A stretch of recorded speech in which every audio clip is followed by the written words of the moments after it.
Good morning, friends. I hope everybody's doing well. Thank you so much for coming back and visiting with me. I love when you do that. Today, I'd like to take you out into my backyard. We've been having some lovely weather. Today's not so good, but I've been very busy planting things in my container garden. So if you'd like to come into my garden and hang out with me for a while, stay tuned. So let's go out into my garden and let me show you what I've been up to. Oh, let's go out to the garden. This is just some rainwater I'm collecting. I know, it's more like compost tea at this point. I'm going to make a little hummingbird garden here. It's still a little early, but I want to attract more hummingbirds because I love them. Here's a beautiful flower in the garden, my Chloe. So anyway, I want to take a little survey. This is some lemon balm coming back from last year. It's been in this pot for a while. I had one pot of lemon balm and now it's all over. It comes up all over the place over here, but it's really pretty and it smells good. So, but it is invasive. It's part of the mint family and it makes good tea and other things. It does have medicinal purposes. I don't know exactly what they are off the top of my head, but I planted over here just some store-bought green onions and they're coming up nicely. I planted more green onions here, but nothing's happening here. I planted some shallots here, nothing happening yet. The nights are still cool. Planted celery, there's nothing there yet either. And this is the dreaded gnat-infested thing. See, I planted beets here. There's nothing. I don't know if you can see all those little gnats in there. But I did spray them with something yesterday, but they're still here. So one of my lovely subscribers said that she had had a gnat problem and she doused them with hydrogen peroxide and water. So I'm going to give that a try.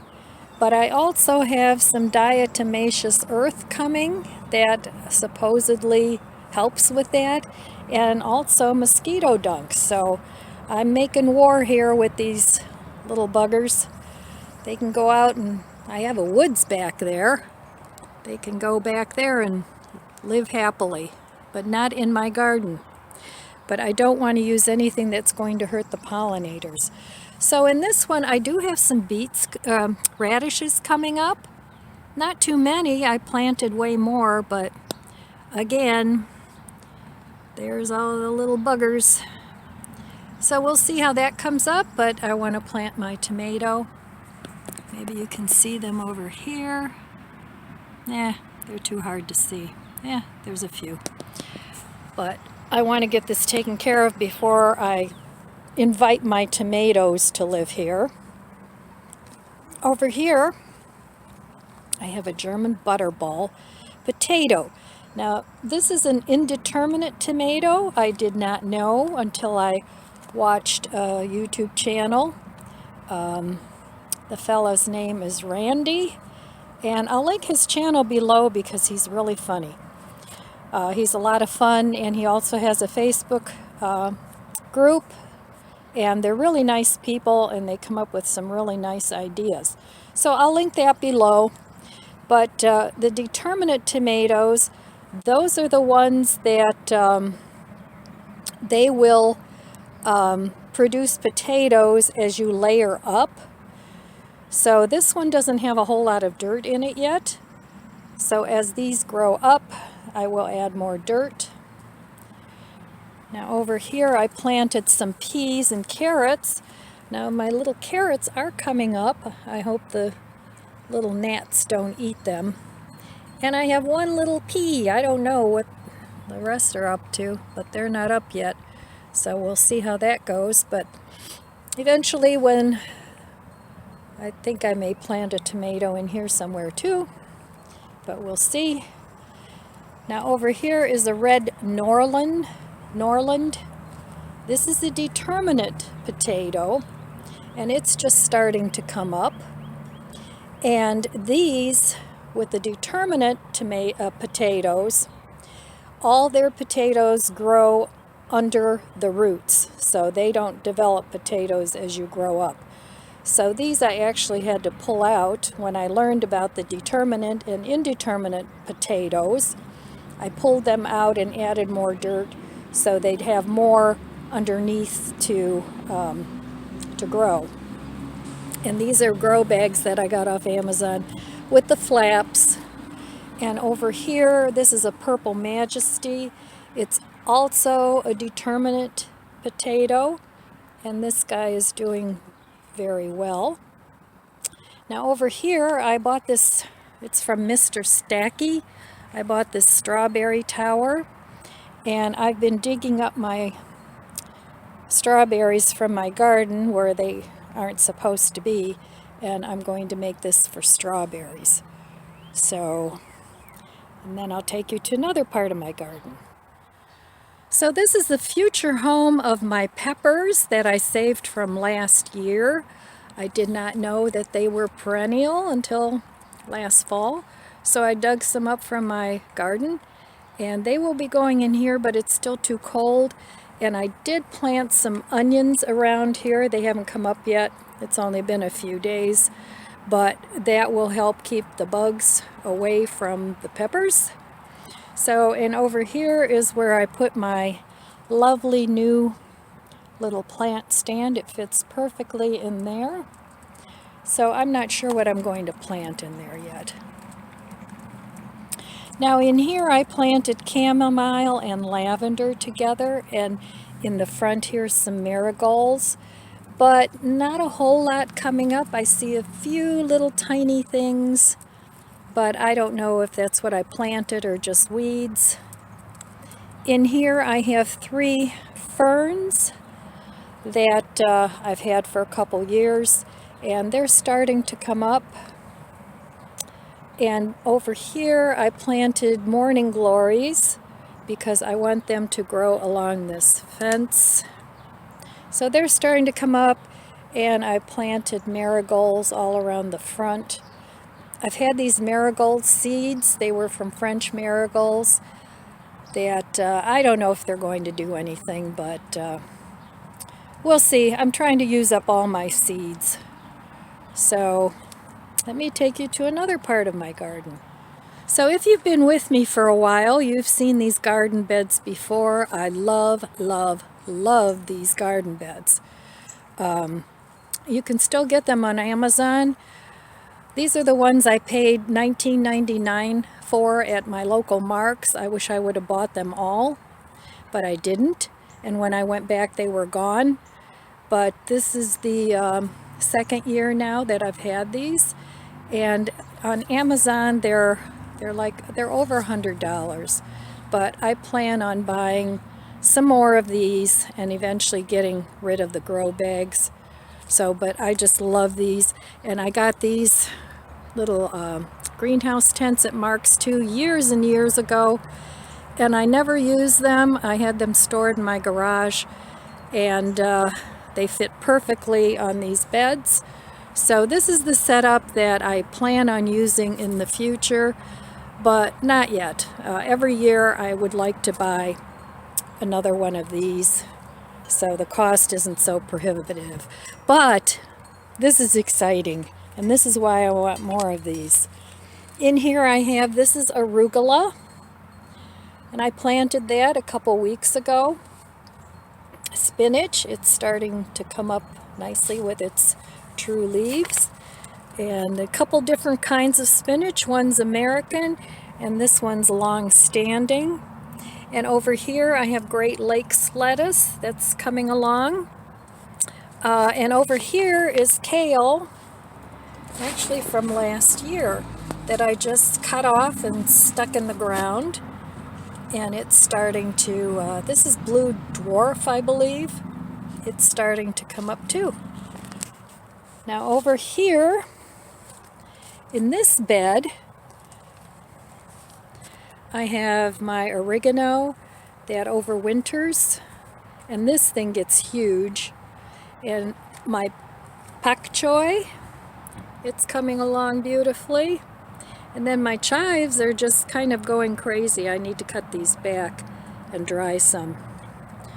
So these are definitely, if you can afford a raised bed, they're self-watering and they're just really awesome.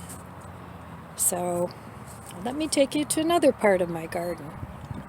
So over here in the corner, I had this plant in here, and my dogs kept getting into it and ripping it apart.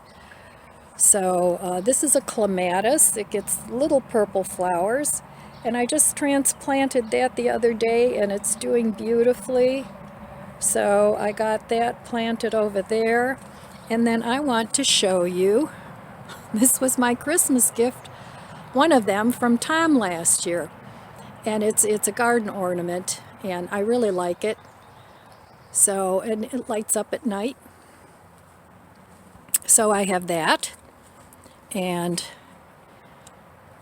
here's a view from my garden. It's not real green yet, but it does green up nicely. I have a lot of plants to plant yet.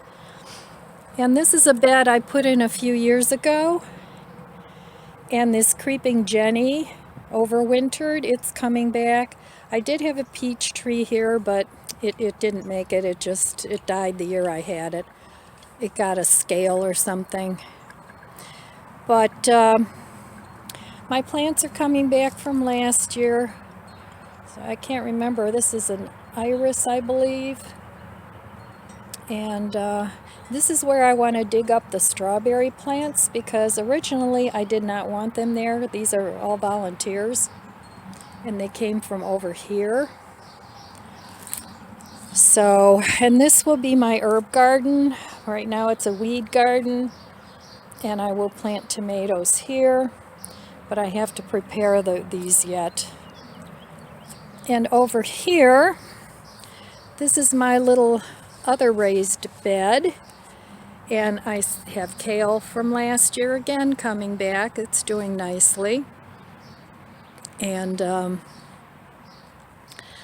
I don't know what this is. I have no clue, but we'll see. It was from last year too. I have the feeling it might be some sort of garlic or onion or something. But I did plant some peas over here, some snap peas, but oops, sorry about that. They have not come out yet. My plan is to have them grow up along this fence. So these are all peas. And this garden still needs some work. It still has the mulch on it from last year. So we'll see how it goes. So that's my back garden. I'll take you, and this is my little woods in the back. And it's very nice and private back here. My pink magnolia is blooming. I don't think you can see that. But the leaves are starting to come out on the trees, which is a nice thing. And the grass is just so green. Here's some hyacinths in the woods. I don't know how they got there. I imagine a little chipmunk or something dug them up. But I'm going to dig them up again and put them in my garden once they're done blooming. And I see somebody likes corn. I find these corn husks all over. So it's probably a squirrel. This is a funny story. This is what's left of the inside of a pumpkin that Tom brought over and threw into the woods to feed the wildlife. Well, when he heave-hoed it, it impaled itself on this branch of a tree, and it's been hanging there ever since. So I'm sure it's loaded with pumpkin seeds, but the inside of this is almost like leather. So I haven't seen anybody eating it, which kind of surprises me. But who knows, maybe we'll get a whole pumpkin patch back here. Now back here I see, since I'm foraging back here in my little woods, these are raspberries. And I've noticed here there's a lot of little raspberries coming up. At least I hope they're raspberries and not poison ivy. So there's a couple here, and I want to dig those up and stick them in somewhere in my garden in a pot. So, more work to do. So one last pot, when I transplanted the clematis, I took a piece of it and I put it here because I want it to climb up the gutter here. And it's doing very well too. So there's a little tour of my garden. It will be much prettier once I get everything planted and the weather warms up. But, and I love this moss. These are all weeds that I need to pull out. But I love the way this moss grows on these stones. So I will do another tour when I get more work done. And there's Chloe in her favorite lookout spot. She makes sure to keep the garden safe. And there's little Lizzie and Bandit went in the house. So that was my garden tour. Basically a tour of grow bags with dirt in them, but it will be coming up. I garden in zone 6A, B. I'm right by the lake. I mean, it's not in my backyard, but very close to Lake Erie. So the soil is probably not the right temperature for a lot of these seeds to germinate yet. But as soon as we have a nice warm stretch, the beginning of May, I'm hopeful that everything will germinate, and I will do another update periodically to share with you, because I'm so excited about my garden, to share with you how my garden grows. So that's all I have for you today, my friends. Thank you so much for coming by and hanging out with me. Please consider subscribing. Leave me a comment. Thumbs up, thumbs down, whatever you think of my video. It helps me put out more content that you might enjoy. And it also helps with the YouTube algorithm push out more of my videos, and more people, I can share them with more people. So, all right, my friends, till next time, I want to wish you abundant blessings. I love you guys. Be good to yourself, be good to others, and God bless.